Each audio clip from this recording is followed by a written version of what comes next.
Bem-vindos, bem-vindas à nossa live da postura 4 do livro Tô Aqui Com Você, 9 posturas para acolher crianças e adolescentes em sofrimento.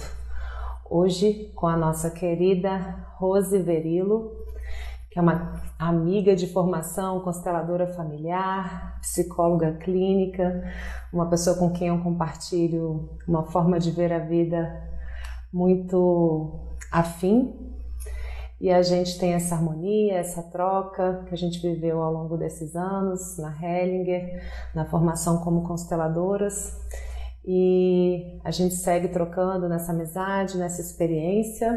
Ela também é mãe e também viveu diversos desses desafios e vive isso na sua lida clínica dentro do seu trabalho como psicóloga. Então hoje ela estará aqui comigo para conversar sobre essa postura 4. Estamos juntos para lidar com esses sentimentos. Então eu vou chamar. Oi. Olá! Tudo bem, Boa Dani? noite, querida! Boa noite. Tá me ouvindo bem? Tô te ouvindo bem. E você me ouve bem?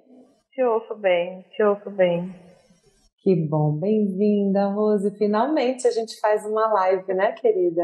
É verdade, e assim, é uma grande alegria estar aqui participando dessa live com você, né, das posturas do livro, que é um livro realmente muito especial, né, Dani? É um livro muito importante, né? E quando eu olho para esse livro, eu penso nas diversas famílias que estão passando por isso e que não têm condições de pagar um psicólogo, um psiquiatra, e que esse livro, na verdade, junto com essas lives e junto com tudo isso que você está fazendo, vai trazer muito quentinho no coração dessas pessoas, sabe?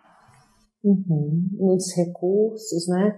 Agora sim, a gente sabe que esse livro não substitui, né, qualquer trabalho de psicólogos, de psiquiatras, porque em alguns desses casos, algumas vezes a situação se agrava muito e a gente precisa de um apoio todo multidisciplinar para poder atuar junto a esses casos, mas com certeza é algo que vai trazer muito recurso para as famílias, né?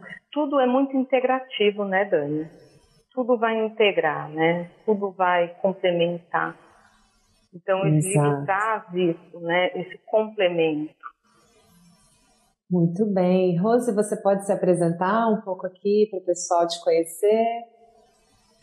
Eu sou a Rose Verilo, né? Como a Dani falou. Eu sou psicóloga há mais de 25 anos. Tenho uma longa jornada.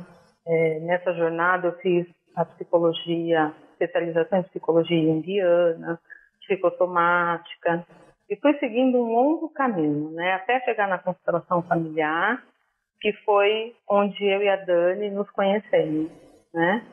E existe uma Rose antes da constelação familiar e uma Rose depois da constelação familiar, porque trabalhar com essas vivências, com essas práticas, né, é realmente sentir na alma daquilo que a gente fala.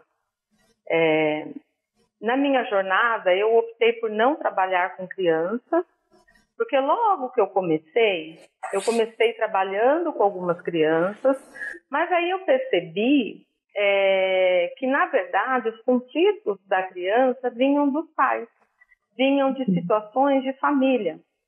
E eu acreditei que se eu trabalhasse esses pais, se eu trabalhasse esses adultos, nós teríamos crianças mais saudáveis. E, na verdade, né, quando eu acreditei que eu ia trabalhar com um adulto, eu não sabia que eu ia trabalhar com as crianças da mesma forma, né?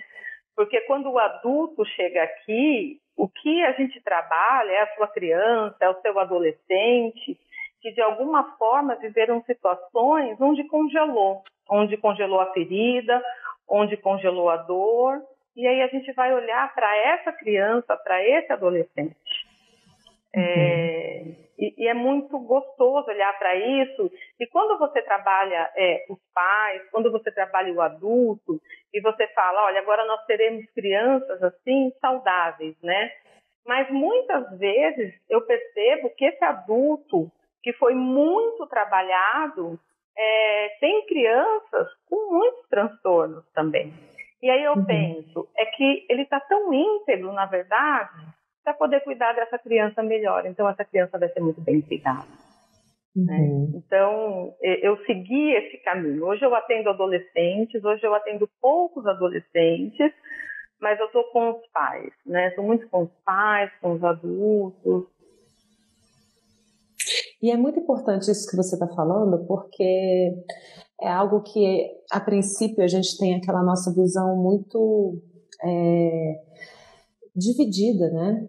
Ou a criança, ou o adolescente, ou a mãe, ou o pai, quando é um todo. Que é isso também, né, que as constelações familiares trazem para a gente, essa visão sistêmica, essa compreensão de aqui está ali também, tem um eco e que está vindo e indo o tempo inteiro nesse movimento, né? E também, não só dentro de uma família, mas nesse tempo interior que você falou dos adultos. Hoje mesmo eu postei uma frase, né, falando que nós nunca andamos sós, nós andamos acompanhados de quem nós fomos, de quem nós somos e de quem nós seremos. Porque o que nós fomos define muito do que a gente é hoje, e muito do que a gente é hoje define o que nós seremos. Então, nesse sentido, esse tempo, ele é único, né? Ele é quântico e ele está atuando o tempo inteiro. Então, por isso que cada vez mais eu digo que o estado de presença e o estado de criar algo novo é sempre possível e atua em todos os tempos, em todas as instâncias da família, né? E falar sobre crianças e adolescentes em sofrimento é falar sobre sistemas familiares em sofrimento, né? Então, para que um adulto na sua própria família possa se capacitar para conseguir acompanhar um caso assim, de muito sofrimento numa criança, num adolescente, ele vai necessariamente precisar entrar em contato com a sua própria criança e seu adolescente interior. E é muito lindo que quando a gente consegue fazer isso, e no livro, né? Deixa eu mostrar o livro também um pouquinho, eu tô aqui só com a boneca, que eu tô aqui com você, 9 posturas para acolher crianças e adolescentes em sofrimento. Eu estou o tempo inteiro tratando, sabe, Rose, desse ir e vir. Olha para dentro de você, porque quando você cuida da sua criança interior, você tem muito mais combustível para cuidar do filho, do aluno, do paciente, né? E, ao mesmo tempo, quando você cuida dessas crianças lá fora, você tem a oportunidade de curar a sua criança e o seu adolescente interior. É uma via de 2 mãos, né? Como é que foi para você perceber esse vai e vem aí no livro? E na vida também, na sua prática também, né? Porque na verdade, é isso que você falou, né, Dani? Não existe isso ou aquilo. Existe isso e aquilo, né? Então, quando nós estamos trabalhando, né, com os nossos filhos, por exemplo, né? E os nossos filhos têm sentimentos diversos. E os nossos filhos são diferentes, né? Então, a gente tem que fazer uma leitura desse filho que está com raiva e daquele outro filho que está com raiva e ver como que é que eu vou lidar com cada filho. Ou eu vou fazer uma leitura de cada paciente que chega aqui, paciente adolescente, nesse processo de crise, muito forte que eles estão mesmo, sabe, Dani? Muito sofrido mesmo. E a forma como eu vou trabalhar com cada um é diferente, né? Porque cada um tem uma leitura, cada um carrega uma bagagem, né? Cada um tem uma história de vida. Então, uma criança nasce com inúmeras possibilidades, né? E ela vai desenvolvendo ao longo dos anos e também de acordo no meio social em que ela está, né? E o que você tem falado é muito importante, porque aí quando é que ele vai mostrar de novo quem ele é, né? O que está aqui dentro, os ideais dele, na adolescência, né? Quando ele começa a viver o arquétipo do herói mesmo, né? Agora eu posso tudo, agora eu vou fazer do meu jeito. E com a pandemia, eles ficaram trancados dentro de casa. Então, eles são uma panela de pressão, né? E aí, como que eu vou trabalhando com eles, né? Eu vou realmente fazendo essa leitura, né, dessa história de vida, porque cada um é um, né? Nós temos muitas teorias, mas na verdade a nossa experiência, né? Jung falava isso, né? Que o verdadeiro profissional é aquele que tem experiência, né? É aquele que viveu muitas coisas, é aquele que sabe, né? Então, o adolescente vai chegar aqui para mim, vai falar que está com raiva, que está vivendo determinadas situações. Nós já somos adolescentes, né? Então, assim, não é que eu acredito que para você está difícil, eu sei que para você está difícil, né? Uhum. Eu sei que é verdade, né? Eu estou aqui com você.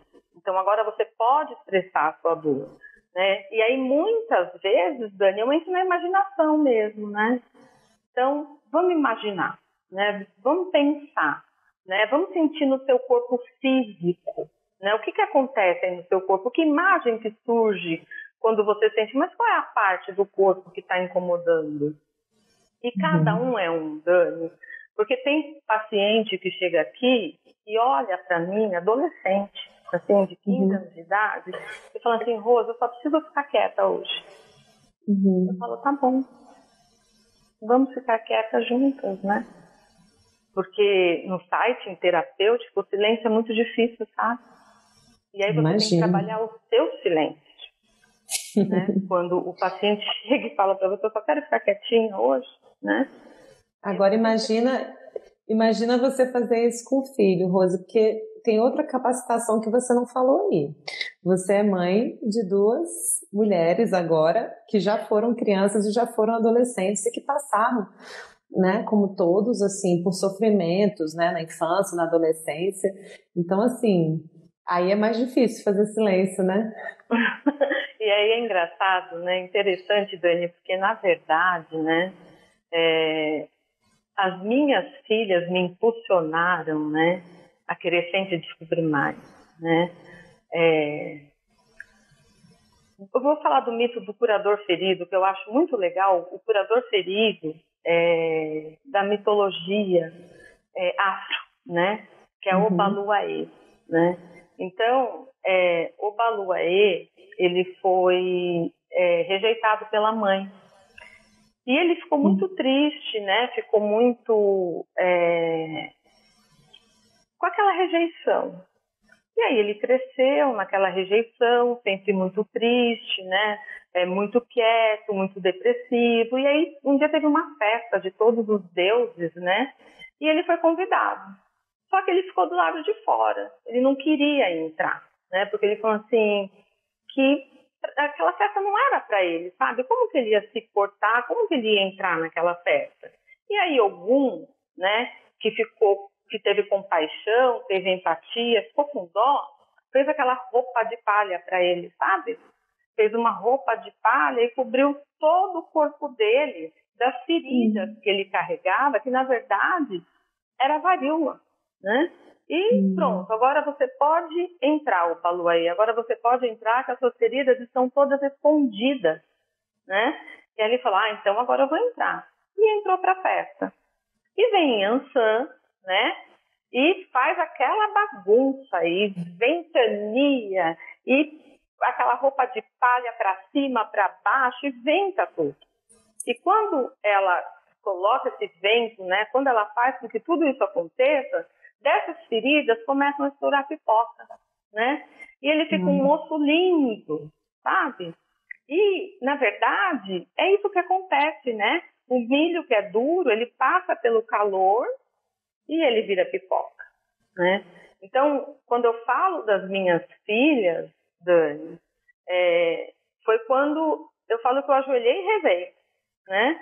Porque daí eu passei por essa inflamação, né? Por essa descida ao inferno, né? De querer saber quem eu era, de querer estourar essas pipocas, de querer sentir a minha dor, descobrir a minha criança, a minha adolescente, para que pudesse ser diferente com ela.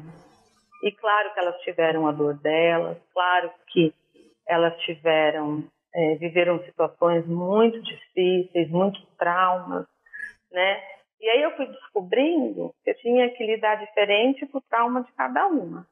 E aí o silêncio é difícil, né, Dani? Aí o silêncio é difícil. Porque você quer tirar a dor com a mão, né? Você não quer que elas sintam, né? Você quer colocar numa redoma e falar, você não vai sentir essas coisas que eu já senti, né? Você não vai viver isso que eu já vivi. E aí você descobre lá, como você coloca as margens do rio, né? Que você só é margem. Isso me faz pensar também, me veio a imagem agora de um casulo, né? Porque o casulo, ele faz aquela pressão contra a lagarta, que vai se transformando em borboleta, e aquele incômodo vai fazendo com que ela pressione cada vez mais as asas para que chegue a irrigação lá na ponta das asas, né? Então aquele desconforto para poder entregar aquela força contra as paredes do casulo é aquilo que vai, né? E aí a gente percebe que tem algo ali dentro que move, né? Eu falo muitas vezes que às vezes a mãe é o casulo que protege, que quer que não sinta nada, né? E o viço nas asas também é esse pai, né? Que está indo e que está irrigando essas asas para que ela possa ganhar o mundo e voar, né? E não é fácil, porque a gente tem que literalmente, como casulos, se rasgar, se abrir para esse ser poder voar e viver o seu próprio processo. Deixar vir, né? Deixar que vá, né? Deixar vir a ser e deixar que vá, né? E a gente sabe que, né, essas lembranças, essas memórias desse casulo vão estar como que tatuadas nas asas, né? E colorindo aí os céus do mundo de alguma forma. E é um processo, né, de retirar-se, é um processo de aprender a ser maré baixa também, poder sair um pouquinho para poder, como disse o Rossandro na nossa live da Postura 3, se tornar desnecessários, né? Não é que você vai perder o lugar de mãe nem o lugar de pai, mas que esse ser vai encontrar a sua autonomia e a sua própria expressão no mundo. Isso não é muito fácil, porque exige da gente esse retirar-se, esse dar espaço, né, para o ser demonstrar. E aí, Dani, você me lembrou quando as minhas filhas, né, quando a mais velha foi morar fora, né? Sim. Depois da pandemia, ela decidiu que ia morar perto do trabalho e a outra já morava perto da faculdade de segunda a sexta, né? Então, o primeiro final de semana que eu cheguei em casa na sexta-feira e que a minha filha mais velha já não estava, porque ela tinha ido morar fora, ela já tinha morado fora do Brasil, né? Mas aí ela tinha ido morar fora de casa, pagar as contas dela, né? Fazer as coisas dela. E naquele final de semana, a mais nova também não vinha para casa, que ela tinha uma festa, ela tinha alguma coisa da faculdade, né? E ela não vinha para casa. E aí, nesse momento, Dani, é quando você percebe que você se tornou a mãe desnecessária, né? E aí eu lembro que eu cheguei em casa, eu sentei no sofá, assim, pensei, e agora? Né? E agora? O que eu vou fazer? Né? Porque eu não estou com nenhuma das duas aqui para a gente tomar um café, né? E agora? Deixa eu pensar o que eu vou fazer. Deixa eu sentir o que eu vou fazer. E aí eu coloquei uma roupa e fui caminhar, fui andar na rua, sabe? E ao mesmo tempo que aquele coração estava apertado, existia uma alegria, né? Porque eu pensava, o trabalho foi bem feito. Mas aí vem muitas dores, né? Foi um trabalho bem feito, mas é aquilo que fala, né? Foi aquilo que você fala nessa quarta postura, né? Sim. Deixa eu sentir, né? Tô aqui com você, para você sentir essa tristeza, essa raiva. Vamos perceber o que é isso. E nós adultos sentimos isso em tantas frentes, né, da nossa vida. E quando, no caso dessa live, voltando para o nosso, aliás, né, focando um pouco mais nesse objeto daquela fase do casulo mesmo, né? Esse é um momento de muita mistura, é um momento ainda de muita projeção dos nossos conflitos como mães e pais e também como professores e profissionais da área de saúde que às vezes tem, né, aquele processo natural de espelhamento. E quando o bicho começa a pegar, digamos assim, é porque tem um assunto nosso que está sendo projetado ali, né? Então, esse é um ponto importante, porque quando a gente está projetando esses temas, é muito difícil ver isso nos filhos. É muito confuso, é muito intenso. Porque a gente não quer que o filho sofra, a gente não quer que o filho tenha conflito, a gente não quer que o filho demonstre o sofrimento, a gente fica constrangido perto do marido, da esposa, da sogra, da mãe, do pai, o que está acontecendo com essa criança, né? Então existe uma série de questões que a gente vai amadurecendo conforme o filho também vai crescendo com o tempo, né? Tá ali aquela criança e quando é a primogênita, especialmente, a gente vai aprendendo a ser mãe, uma nova mãe, um novo pai em cada fase. Então, puxa vida, meu filho virou pré-adolescente. Aí vem novas perguntas da vida pra gente, né? Agora minha filha virou mesmo uma adolescente, virou mesmo, né? E essa fase que você viveu, a cada fase uma nova pergunta, uma nova forma de ser e de estar presente. E quando existe, né, um conflito nosso, por exemplo, se você tivesse um conflito muito grande de abandono, quando suas filhas saíram de casa e você começasse a projetar essa carência, essa situação, começa a virar um pano de fundo, uma projeção também do seu próprio conflito nisso, né?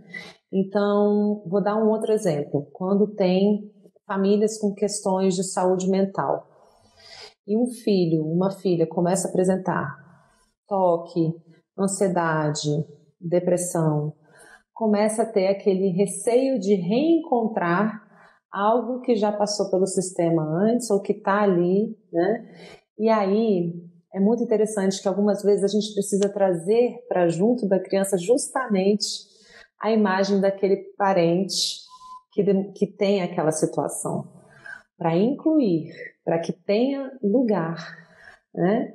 Ao invés de eu querer excluir e rejeitar, porque faz com que aquele sintoma fique eclodindo com muito mais força, né? Tudo que a gente exclui, a gente tende a dar mais força, a dar mais voz, né?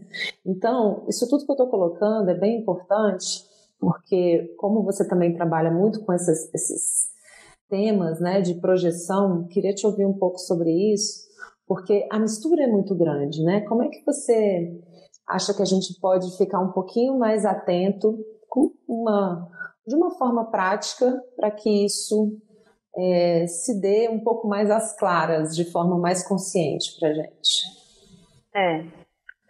Não existe uma receita, né, Dani? Não existe uma receita porque cada família é uma, cada história é uma, né? O que me vem, assim, quando você fala, né, até que ponto, na verdade, né, aquela criança ou aquele adolescente está apresentando algo para que nós olhemos em nós, né? Para que nós possamos incluir em nós, né? Então, muitas vezes, né, quando uma criança, por exemplo, um adolescente está apresentando uma doença, uma doença psíquica, né, uma ansiedade, um toque, um border, né, um borderline, que é uma doença que é um transtorno mais intenso, sabe? Mas teve alguém lá atrás que também apresentou isso. Então, o quanto que eu estou excluindo aqui dentro de mim, mãe, né? Porque os nossos filhos, é verdade, eles são os nossos espelhos, eles são as nossas projeções, nossas expectativas, né? Quantas expectativas a gente coloca nos nossos filhos e que a gente espera e a gente aguarda, né? Que eles concluam por nós, né? E aí Jung ia falar da vida não vivida dos nossos pais, né? E aí, o quanto eu, enquanto mãe, estou precisando incluir aquele parente em mim, né? Enquanto mãe, estou precisando olhar para aquele parente e trazer para mim e falar assim, agora eu te vejo, né? Agora eu aceito as coisas como foram, né? Mas para isso a gente precisa acolher o nosso medo, a nossa vulnerabilidade, né? Porque a gente teve medo daquilo que aconteceu lá atrás. A verdade é essa, nós, enquanto criança, tivemos medo do que aconteceu lá. E aí, tudo aquilo que a gente exclui, retorna, né? E aí, a gente tem que olhar para o nosso filho, repetindo, talvez, aquela situação que eu tive medo. E aí, não é mais a mãe olhando para aquela criança, mas é a criança que teve medo lá atrás, ou o adolescente que teve medo lá atrás, olhando de novo agora para minha filha ou para o meu filho. E agora, o que é que eu faço? E aí eu vou acolher essa criança que está com medo. Porque essa criança aqui está com muito medo também. Essa criança aqui também está muito vulnerável. E talvez o que esse pai ou essa mãe tenha que fazer nesse momento é só silenciar para poder acolher a sua criança, né?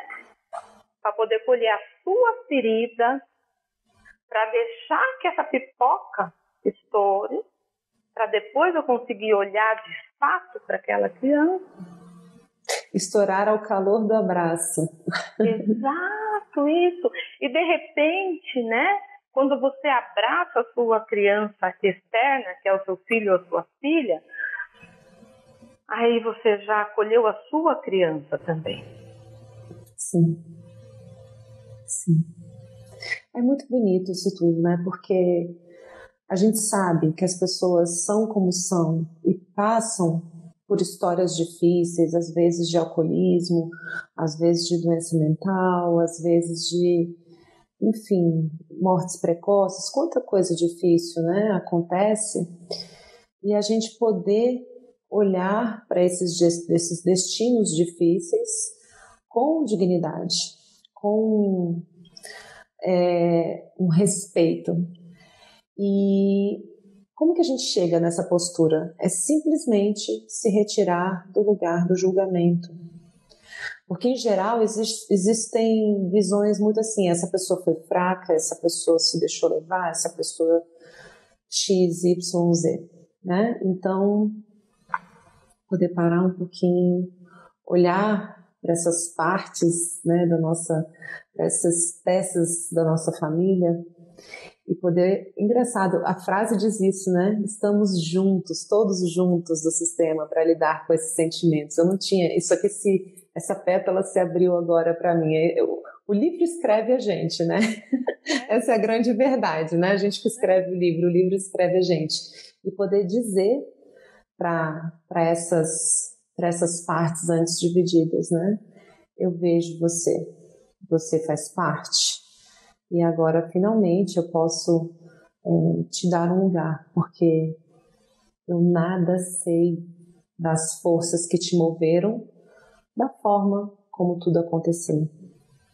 Eu nada sei, e a gente não sabe mesmo, Rose, o que leva uma pessoa a passar por essas experiências tão difíceis, sim? Sim. E a gente poder descansar nesse não saber é um grande alívio, é um movimento de humildade que, na verdade, nos protege.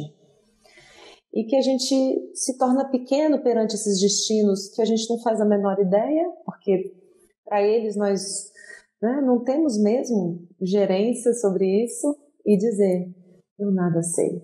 Finalmente eu posso ver isso.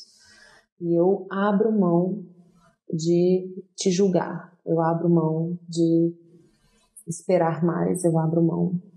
Né? E só de dizer isso, talvez o sistema todo possa se acalmar e aquele sintoma que está ali saindo na criança, como uma caixa d'água cheia de emoções, que tem o ladrão que acusa, né? Quando a caixa d'água encheu, ele começa a vazar, não é assim?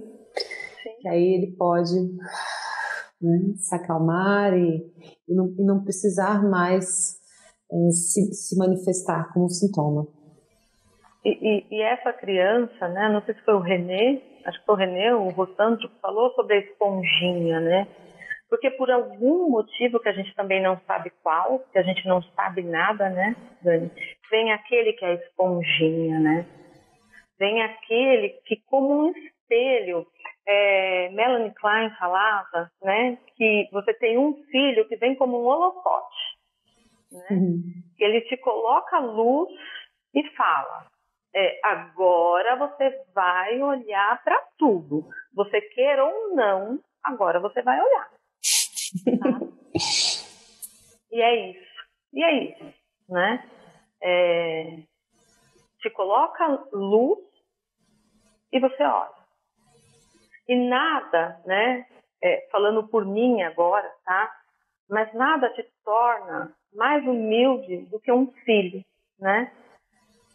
Porque pelo filho você faz qualquer coisa, né, Dani? Né? Você vai à luta, você vai guerrear mesmo com quem tiver que ser, né? E você reza de joelhos. Exatamente, ajoelha e reza, né? Ajoelha e reza. E eu vou te contar que eu ajoelho e rezo mesmo todo dia à noite, tá? Por elas, né? Porque é isso, tá? Então, você olhar, né? Tem a matriosca, aquelas bonequinhas, até tenho aqui, né? Que quando você... eu vou pegar, peraí. Tá bom, cuidado com o fone. Não, é um fone... Ó, então tá aqui, né? A anciã, né? Sim. A mulher madura. A adolescente e a criança, né? Então, de novo, não é isso ou aquilo, né? Mas é isso e aquilo, e todas essas estão dentro de nós. E muitas vezes nós não somos ainda anciãs, né? Mas nós podemos acionar a anciã dentro de nós. Porque nós não somos anciãs, mas nós temos vó, bisavó, trisavó. Então nós temos essa anciã dentro de nós. E muitas vezes a gente tem que acionar a velha sábia para lidar com situações das quais você se vê e você fala assim, e agora? E agora? Não sei o que fazer. Entrou uma pergunta aqui, Rose, uma pessoa perguntando, e aquele filho que sente muita raiva da mãe? Eu costumo dizer, especialmente o filho adolescente, né? Ou pré-adolescente, algumas vezes na infância também, né? Que sente muita raiva, a raiva ela é um sentimento secundário, é como se fosse uma máscara que esconde, quando você levanta essa máscara, o que você encontra é uma profunda tristeza, um sentimento de desamparo, uma profunda dor. Então, muitas vezes a raiva e o grito do adolescente é o choro que não pode ser chorado.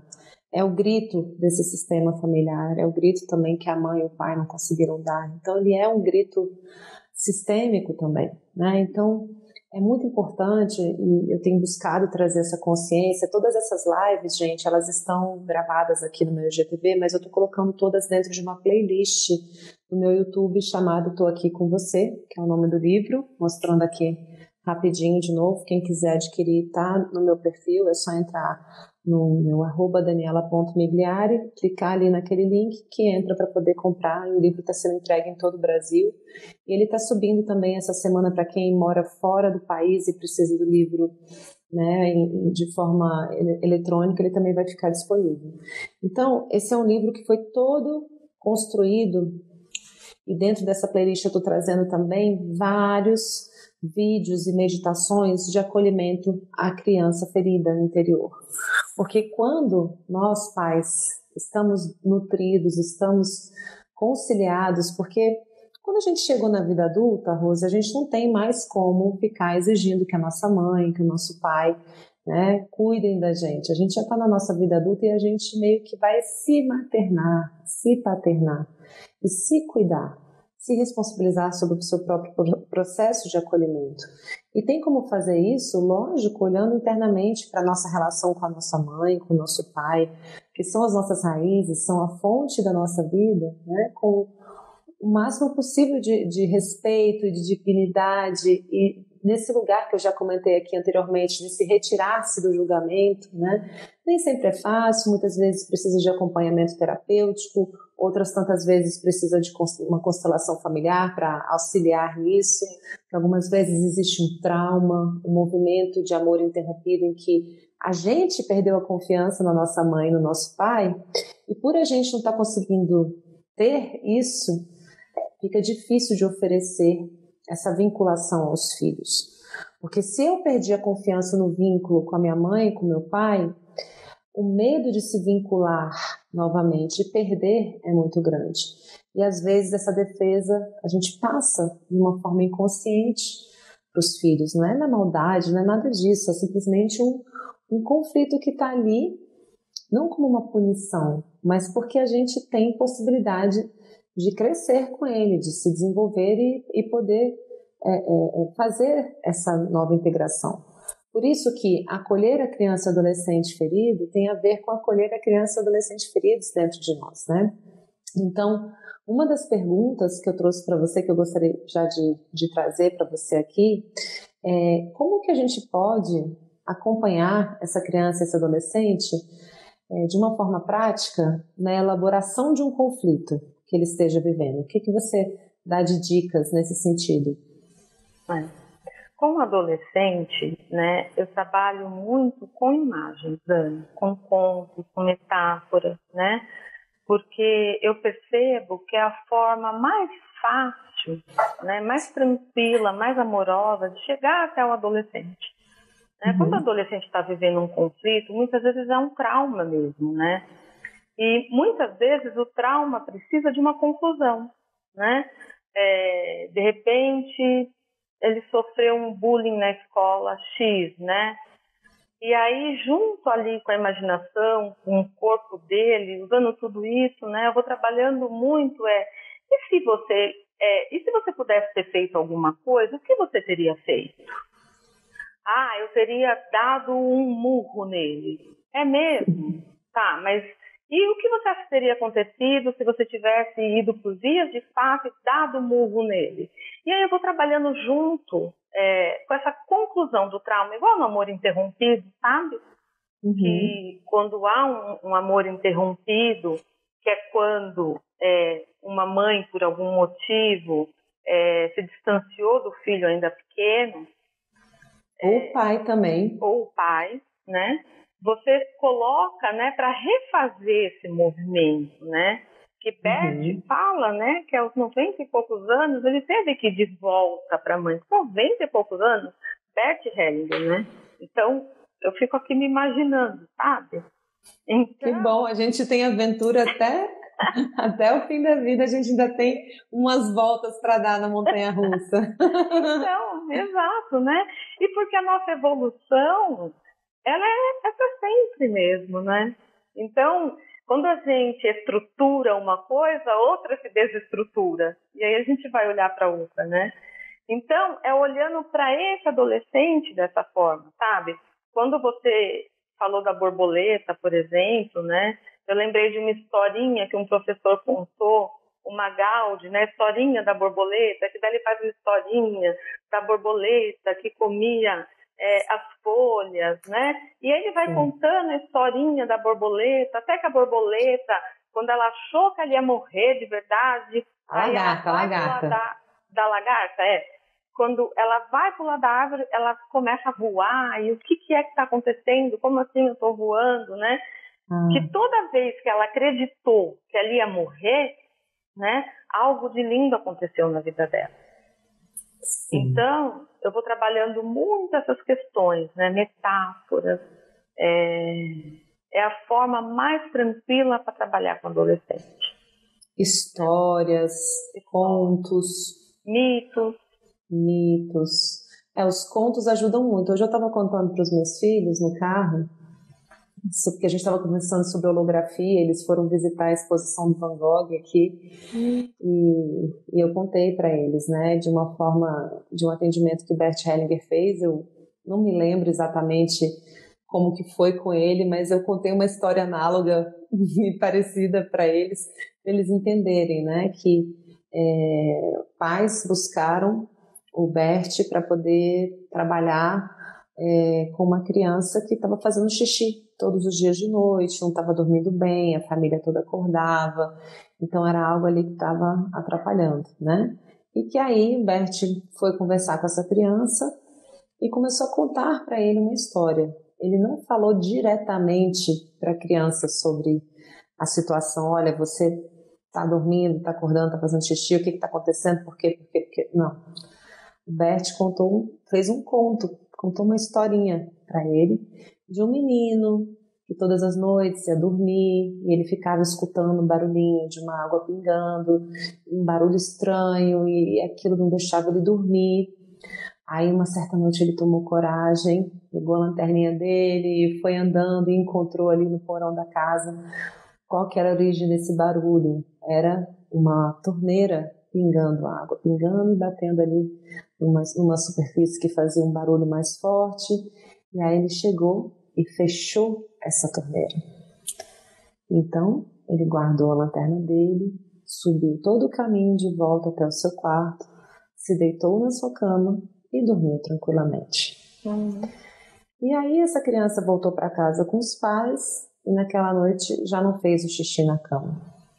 Porque houve ali, em nenhum momento, né, uma conversa diretamente sobre o xixi, mas havia uma torneira pingando que a criança foi e conseguiu fechar. Sim. Então, é só um exemplo, eu não sei se a história é exatamente essa, eu tenho esse problema, Rose, de fábrica, sabe? Eu escuto e aí às vezes eu reconto a história com outras cores. Quem conta um conto. Mas era algo assim, eu sei que a criança fechava a torneira. Então, assim, são imagens que a gente consegue usar essa metalinguagem, ou seja, é uma linguagem que não é direta, né? Eu conto de uma forma, assim, projetada para esse outro ponto, para poder chegar naquela história, né? Dentro da pessoa, dentro daquela elaboração. Então, os contos, os arquétipos todos trazem histórias muito interessantes, como a que você trouxe da pipoca, né? Então, a gente pode usar os livros. O meu próprio livro infantil que eu fiz, o Ravi, ele traz isso, né? Ravi é o espelho que aprendeu a brilhar, que também é um livro, gente, que está no meu... Se você clicar aí no link no meu perfil, é um livro que elabora a autoestima e o autoamor em crianças. Às vezes a criança ela tem uma situação delicada, uma baixa estima, enfim. E lá no final, eu não vou contar o fim da história, mas só vou contar para vocês que tem aqui, ó, pinte aqui o seu rosto. Isso aqui tem essa letrinha assim porque foi a minha filha mais velha que ilustrou quando ela tinha entre 10 e 13 anos. E eu fui guardando todos os traços dela bem, né? Naturais mesmo, todos esses desenhos aqui foi ela. Esse livro é uma maravilha para a gente contar também para a nossa criança interior, para a gente fazer, por exemplo, com um aluno ou com um paciente mesmo aí seu, você poder falar, olha, traz agora aqui a sua criança ferida, eu quero te contar uma história.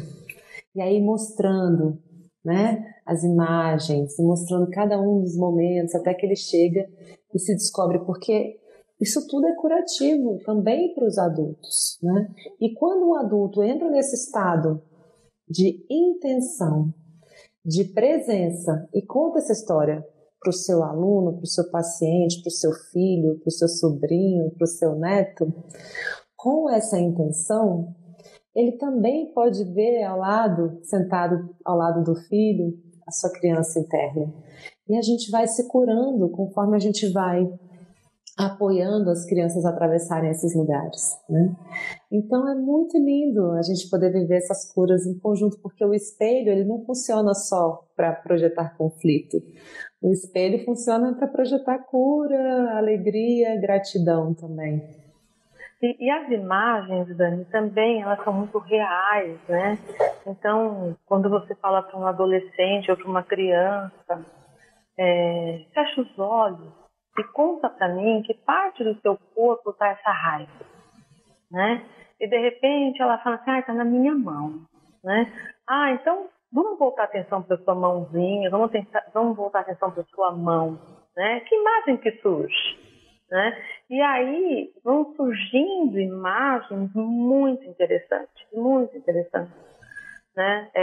Porque o nosso corpo ele sabe de tudo, está tudo marcado aqui, está tudo, né? Então a verdadeira acontece muitas vezes o adolescente fala, eu estou vendo uma mulher com raiva, ela está muito brava. Então vamos conversar com ela. Pergunta para ela por que ela está com raiva, o que está acontecendo que deixou ela com raiva. E aí vai criando essa imagem, vai criando ele mesmo essa situação, e não importa se aquilo que ele está falando é verdade ou não, o que importa é que está aqui dentro, saindo daqui de dentro, e o que sai daqui é verdade, é real, né? Sim. Acontece também, sabe, Dani, de crianças e adolescentes, muitas vezes, desenvolverem um transtorno para tirar o olhar dos pais, do conflito dos pais, e ter que se voltar para eles, sabe? Então, a criança desenvolve lá a doença, o transtorno, e aí esses pais que de repente estavam num conflito muito grande, eles são obrigados a voltar o olhar para essa criança. Sim. E tirar o olhar deles. Uhum. Né? E muitas vezes conflitos de casais, né? Mesmo que já tenha se separado, sim, às vezes não está mais casado, mas o conflito está muito presente ainda no lar, né? Muito, você sabe. Eu tive um paciente há muito tempo atrás, agora ele já é um adulto, mas ele era adolescente quando ele veio, a escola me indicou, e ele estava com muitos problemas psicossomáticos, de saúde física mesmo, sabe? E quem vinha conversar comigo era só o pai, né? O pai que marcou, o pai que veio, e os pais já eram separados. E aí ele começou a me trazer que ele ficava muito no meio dos pais, né? Porque os pais não se falavam, então a mãe falava do pai para ele, o pai falava da mãe para ele, e ele estava sempre tendo que mediar os dois, né? Uhum. E aí um dia eu falei para ele, eu falei assim, olha, eu vou marcar um horário com o seu pai e com a sua mãe. Ele falou, mas você vai marcar um horário com o meu pai e com a minha mãe separados, né, Rosa? Eu falei, não, juntos. Ele falou, Rosa, eles vão te jogar aqui de cima. Eu falei, vou pagar para ver, né? E marquei com os pais, o pai chegou primeiro, né, querendo saber para que eu tinha marcado aquilo, e eu falei, calma, né, aguarda, vamos esperar a sua esposa chegar, a mãe do seu filho, a gente conversa. E aí ela chegou, né, também, queria entender para que aquilo, eles sentaram de costas um para o outro, e aí eu comecei a conversar com um, conversar com o outro, conversar com um, né? E eles foram falando. E eu falei, agora eu vou pedir uma coisa para vocês.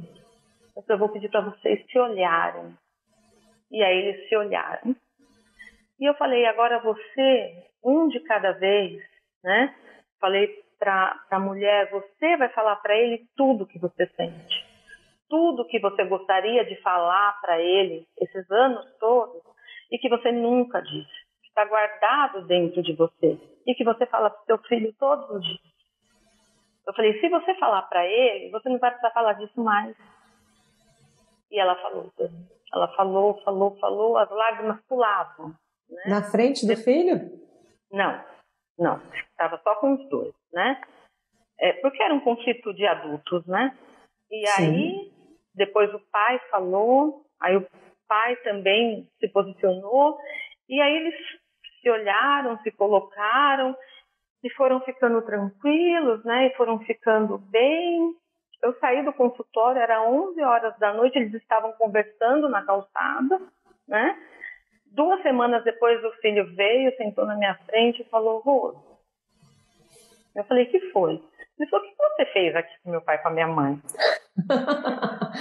Aí eu falei assim: por quê? O que aconteceu? Ele falou: porque agora, Rose, eles querem resolver tudo de mim. Eles se falam para resolver se eu vou fazer, se eu vou viajar, se eu não vou, se eu posso ficar com amigos, se eu não posso. E aí eu brinquei com ele, eu falei: e agora acabou a manipulação, né?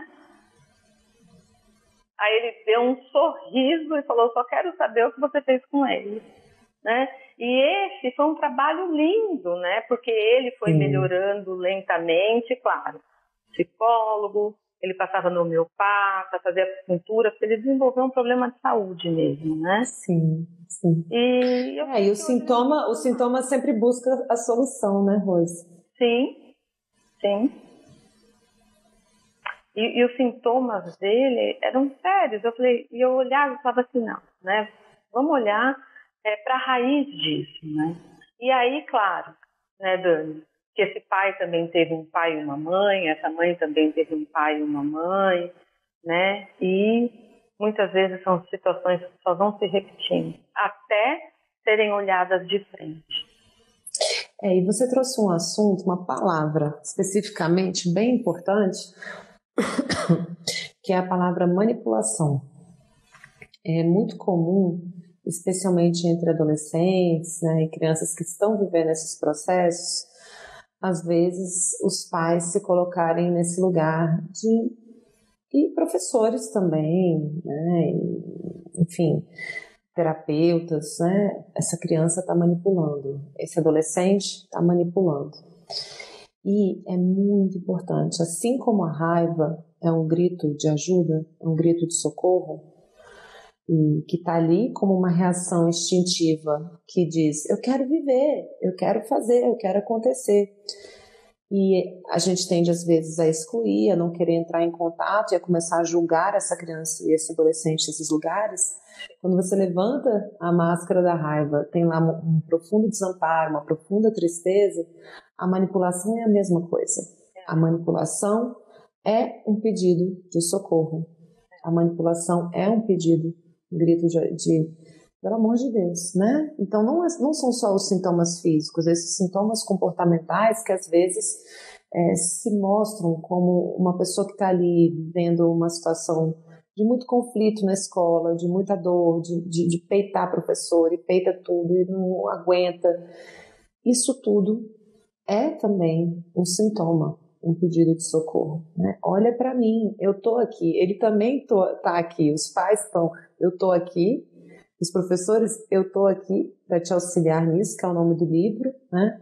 Mas eles também estão querendo os serviços, eu também estou aqui, olha para mim, né? É um pedido de socorro. Isso é muito importante, porque quando a gente entra nesse lugar de acusar os filhos de estarem com raiva ou manipulando, a gente não está apoiando, a gente não está resolvendo. A gente sai do adulto responsável, seja professor ou profissional da área de saúde, quando começa a acreditar nisso, né, e não percebe a dor que tem ali por trás desse comportamento, e vem para cá, para ficar no ringue, peraí, né? Então, é lógico que a gente vai ter a lucidez de perceber que aquela manipulação está atuando, aquela manipulação está acontecendo, mas como um mecanismo de defesa.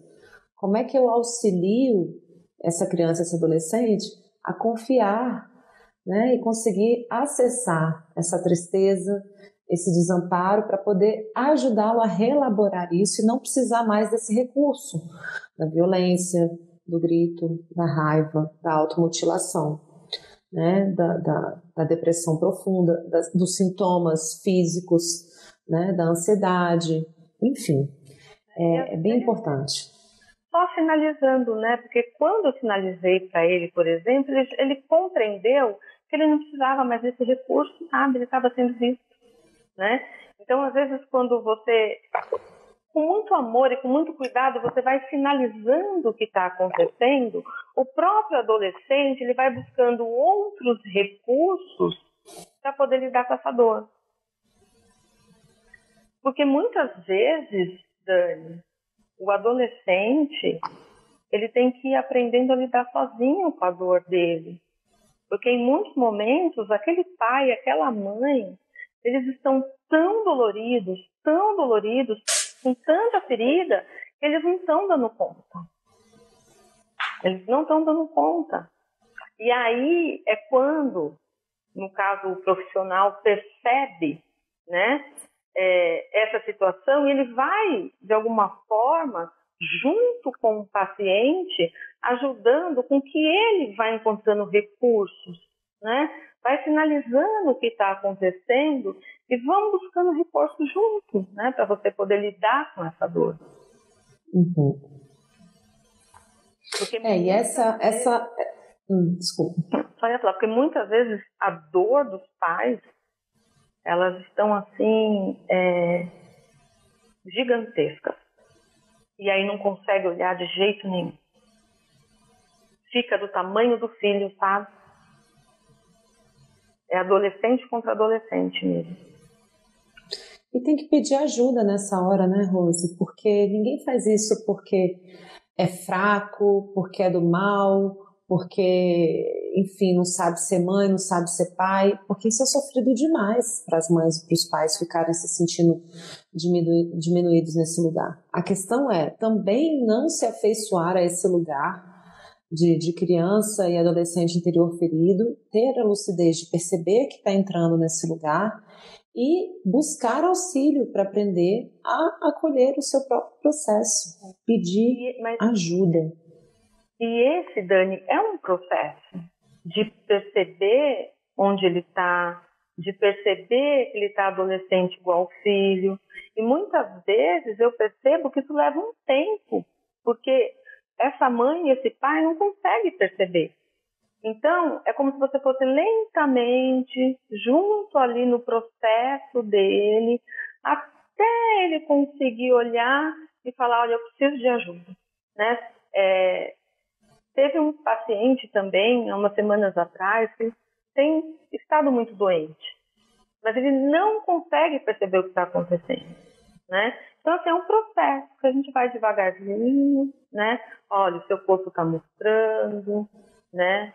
Olha como estão as coisas, né? E aí você vai devagarzinho, você vai junto com ele olhando para a doença que ele está acometido, porque é um processo, às vezes é um processo muito lento, para poder se perceber. Esse estar junto, até estou aqui com esse quadro atrás, que é daquelas costureiras do Rio São Francisco, sabe? Que elas são umas bordadeiras. Esse quadro é lindo, ganhei da minha mãe. E ele tem o rio, né? Ali, o rio com as bordas. Eu vou ler um poema aqui, que está no livro, que é um poema da Ana Carol, que ela diz assim: maternar, e eu acredito que paternar também, é ser margem para a correnteza sem nunca mudar o curso do rio. Eu vou repetir. Maternar, paternar, é ser margem para a correnteza sem nunca mudar o curso do rio.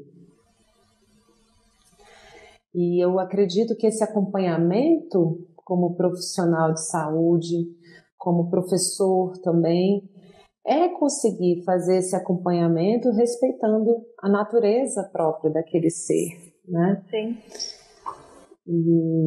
E no tempo dele, não no nosso, né? É respeitar a história que ele carrega, né? Respeitar o que ele traz na bagagem. E no tempo dele. Né? Então, muitas vezes você tem que realmente aguardar, né?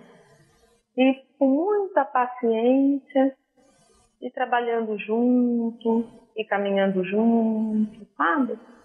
Até que chega um dia, muitas vezes ele chega aqui e fala: Rosa, você não acredita, eu tive uma ideia, eu tive uma luz, eu pensei em algo. E eu falo: é mesmo? Né? Então vamos lá, me conta. E aí desabrocha, né? Alguns têm um processo mais rápido e outros têm um processo mais lento. Que lindo. E é muito interessante a gente poder se abrir para essa forma nova de resolver. Eu já falei nas primeiras lives, a primeira live foi com a Renata Pinotti, onde a gente falou sobre vinculação, movimento interrompido, né? Depois, que foi da postura 1. A postura 2 eu estive com o René Schubert, que a gente fez também toda uma conversa sobre esse processo de sustentar o olhar e a escuta, né? E a gente trouxe diversas dicas práticas nessa live. A terceira foi agora sábado com o Rossandro Klinger. A gente falou sobre essa naturalidade também dos adultos serem humanos, pessoas em construção, pessoas com a sua própria vulnerabilidade, e como mostrar esse lado para as crianças e para os adolescentes sem perder a referência, né, da pessoa que é responsável ali por aquela educação, por aquela formação, né, sem sentir que está perdendo essa referência mesmo, né, de digamos assim, enfim, de autoridade, né? E hoje com você, com esse estar junto, e perceber que esse estar junto ele é muito mais amplo do que a gente imaginava, né, Rose? Então, eu gostaria muito de ouvir as suas considerações sobre essa caminhada. E você disse uma coisa no início, né, que é muito importante, né, Dani? Quando a gente olha para o ser biopsicossocial e espiritual, né? Ele é um todo, né? Ele está integrado. De novo, ele não é isso ou aquilo, ele é tudo, né? E é muito importante que ele seja visto de todas as formas e que ele realmente, né, veja que uma coisa não exclui a outra, né? E nós, enquanto pais, fazemos tudo aquilo que for possível, né, para ajudar os nossos filhos. Mas para isso a gente precisa se olhar, né? A gente precisa se olhar muito, a gente precisa trabalhar muito, a gente precisa olhar para as nossas vulnerabilidades, para os nossos medos, né? Olhar para o nosso filho e falar, eu estou com medo disso, eu estou com medo que ele fique igual ao meu parente que teve isso, né?